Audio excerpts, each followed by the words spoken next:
Hello, good Friday everyone. Ngayon araw guys ay nagluto tayo ng chapsoy. Ayan, chapsoy ang ating lutuin ngayon guys.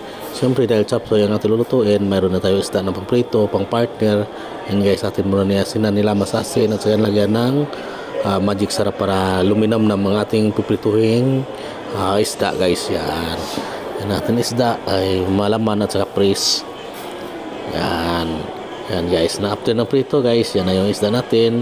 Ikuan muna natin, itabi muna natin kasi tayo ay maluluto naman ng gulay natin na ihasahog sa ating gulay guys. Atay at sabon balunan, pinakuluan muna natin para malinis at mawala yung amoy. Yan.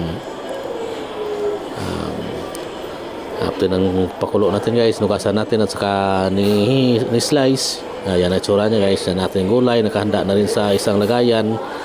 Yan yung chapsoy natin yan guys na after guys. Yan, nahalo-halo na natin yan guys, ilulutuin na natin, sinasama na natin yung ating atay malunan at saka chapsoy gulay guys. Yan, okay guys, thank you and good luck.